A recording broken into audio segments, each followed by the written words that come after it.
اچھا یہ بتائے گا کہ اس کا مطلب اب جو نئی حکومت آنی ہے، اگر آپ کو یاد ہو بلومبرگ کی رپورٹ آئی تھی الیکشن سے پہلے، اس میں یہ کہا گیا تھا کہ نون لیگ کے دور حکومت میں اکنامک پالیسیز بہت اچھی تھی لیکن پی ٹی آئی کی مقبولیت اپنی جگہ زیادہ ہے۔ آپ کے خیال میں اس مرتبہ پھر نون لیگ کی حکومت آ رہی ہے، یا یہ کہہ لیں کہ بیسک ہولڈ ان کے پاس زیادہ ہوگا، تو کچھ امید کی جا سکتی ہے کہ زیادہ بہتر اکنامک ریفارمز ہوں گے؟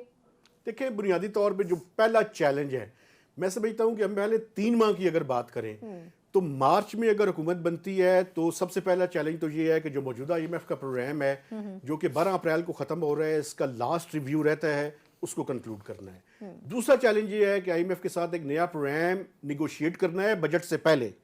وہ نیگوشیٹ اس طرح سے کرنا ہے جو 3 سال کا ہوگا، کہ یہ جو آئی ایم ایف کی کنڈیشنز ہیں 3 سال کی، ان کو سٹیگر کر کے کیا جائے، ان کو فیزز میں کیا جائے، چونکہ آئی ایم ایف کے پروگرام کی شرائط بڑی سخت ہونی ہے۔ ٹھیک، اس کو اچھا اگر ہم معذرت اس میں بات کاٹ رہی ہوں، پچھلے معاہدے سے زیادہ سخت ہونے جا رہا ہے یہ معاہدہ، یا آپ کو لگتا ہے کہ کچھ اس میں نرمی ہو سکے گی؟ میرے خیال میں تو اس پاکستان کی ہسٹری کا سب سے سخت معاہدہ ہونے جا رہا ہے۔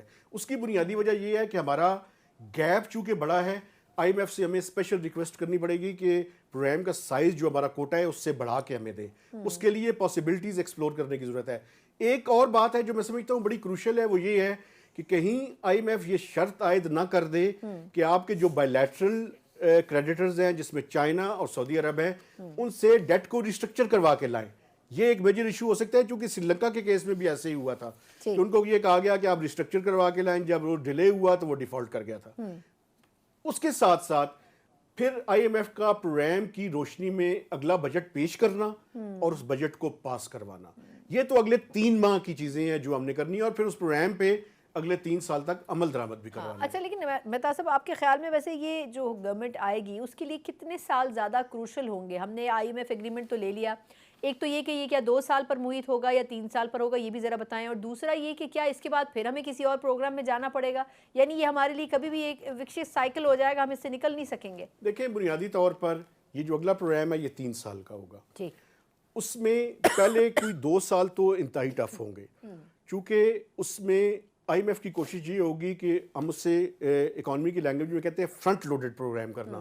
آئی ایم ایف کی کوشش تو یہ ہوگی کہ سارے مشکل فیصلے پہلے سال میں کروا لیے جائیں، چونکہ ان کے ذہن میں یہ ہے کہ مینڈیٹ ہے تو مشکل فیصلے گورنمنٹ شاید بڑی آسانی سے کر سکے گی۔ لیکن پاکستان کی اکانومی جس سٹیج پہ پہنچ چکی ہے، آپ یہ دیکھیں کہ ہیڈ لائن انفلیشن اس ٹائم 30% ہے، فوڈ انفلیشن 44% کے لگ بھگ ہے۔ تو اتنی بڑی انفلیشن کے ساتھ اگر مزید بوجھ ڈالیں لوگوں پہ تو میں سمجھتا ہوں کہ لوگوں کی چیخیں نکل رہی ہیں، خاص کر مڈل کلاس کی۔ اب خطرہ یہ ہے کہ آئی ایم ایف کے پروگرام کی موجودگی میں کہیں یہ مڈل کلاس لوور مڈل میں نہ چلی جائے۔ جی بالکل، یہ خطرہ ہے۔ ایک تو اس کو سٹیگر کرنے کا فائدہ یہ ہے، فیزز میں کرنے کا فائدہ یہ ہے کہ اس کے اثرات لوگوں کے اوپر ذرا اور مڈل کلاس کے اوپر ذرا کم آئیں۔ دوسرا جو امپورٹنٹ ایشو یہ ہے کہ اگلے 3 سال کے پروگرام کو تسلسل کے ساتھ چلانا اور ایک پولیٹیکل انسٹیبلٹی کے انوائرمنٹ میں چلانا، it would not be an easy thing. اچھا آپ کے خیال میں اس وقت گورنمنٹ جو بننے جا رہی ہے اس کے لیے زیادہ موضوع شخصیت کون سی ہوگی؟ کیونکہ اسحاق ڈار صاحب ہمیشہ جب بھی نون لیگ کی گورنمنٹ آئی ہے وزیر خزانہ رہے ہیں، مفتاح صاحب کا ایکسپیریمنٹ کیا گیا، بہتر ثابت ہو رہے تھے لیکن ان کو ہٹا دیا گیا پھر کنٹروورسی کریٹ کر کے۔ تو آپ کے خیال میں اس وقت چوائس ڈار صاحب ہی ہونے چاہیے یا پھر کچھ اور بھی نیا ایکسپلور کرنا چاہیے حکومت کو؟ دیکھیں مختلف لوگوں کے نام تو سامنے آ رہے ہیں، لیکن ڈار صاحب اس ٹائم سب سے زیادہ اسٹرانگ کنٹینڈر ہے۔ اس کی وجہ یہ ہے کہ ایک تو پولیٹیکل بیکنگ ان کی بڑی زیادہ ہے، دوسرا وہ آئی ایم ایف کی چیزوں کو سمجھتے ہیں۔ لیکن 2 چیلنجز ہیں ان کے، ایک تو آئی ایم ایف کے ساتھ وہ ایکسچینج ریٹ کے اوپر اپنے جو ہے وہ نہ اڑائیں، زیادہ سخت موقف اختیار نہ کریں جس طرح کہ لاسٹ ٹائم انہوں نے کر لیا تھا۔ دوسرا یہ ہے کہ ایس آئی ایف سی کو انہیں ساتھ لے کے چلنا پڑے گا، یہ ایک ریالٹی ہے، اس کو ساتھ لے کے چلانا پڑے گا، چونکہ یہ 2 چیلنجز ڈار صاحب کے لیے خاص کر بڑے امپورٹنٹ ہیں۔ نہیں لیکن آپ کے خیال میں جو دوسرے نام سامنے آ رہے ہیں اس میں کیا کسی اور بندے میں ایسا کوئی وزن ہے کہ اس کو ہم اکنامک ایکسپرٹ کہہ لیں؟ مطلب ان کے بارے میں کرٹیسزم ہوتا ہے، ان کو کہا جاتا ہے کہ یہ اکانومی کے ایکسپرٹ نہیں ہیں، اکانومسٹ نہیں ہیں بنیادی طور پر، تو کیا آپ کو لگتا ہے کہ صرف ایک انڈرسٹینڈنگ کی وجہ سے ہی یہ ابھی سودے پر آئیں، یا ان کو بیک اینڈ کے اوپر رہ کر معاملات کو دیکھنا چاہیے؟ جیسے اب نواز شریف صاحب خود ہیں، انہوں نے پولیٹکس میں آگے دوسروں کو کر دیا ہے، اپنے بھائی کو، اپنی بیٹی کو، لیکن بیک اینڈ پہ خود دیکھ رہے ہیں۔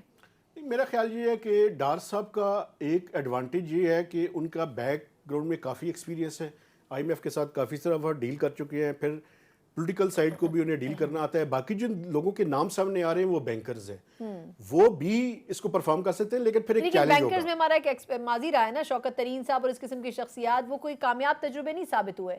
آپ ٹھیک کہہ رہی ہیں, لیکن اس میں ایک اور بھی پرابلم ہے. وہ پرابلم یہ ہے کہ آپ کو حفیظ شیخ صاحب کا وہ یاد ہوگا, ان کا بیگ اور ان کا سفر, ایڈوائزر جو ہیں ان کو آپ کو سینیٹر جو ہے وہ منتخب کروانا پڑے گا یا قومی اسمبلی کی سیٹ سے منتخب کروانا پڑے گا. تو جب وہ سینیٹر منتخب ہونے کی کوشش کی تو وہ اس میں ناکام ہو گئے. تو ایک تو یہ بھی ایشو گا, چونکہ منتخب کروانا اس لیے ضروری ہے کہ جو غیر منتخب نمائندے ہوتے ہیں وہ ای سی سی کو, ایکنک کو اور این ایف سی کو چیئر نہیں کر سکتے. تو اس لیے الیکٹڈ پارلیمنٹیرینز جو ہے وہ ہونا ضروری ہے. اگر کوئی باہر سے بندہ لایا گیا تو یہ جو حکومت ہے اس کے لیے یہ بھی چیلنج ہوگا کہ اسے یا تو سینیٹر منتخب کروانا پڑے گا یا قومی اسمبلی کا ممبر منتخب کروانا پڑے گا. تو یہ ایک چیلنج ہے بہرحال. ٹھیک, اچھا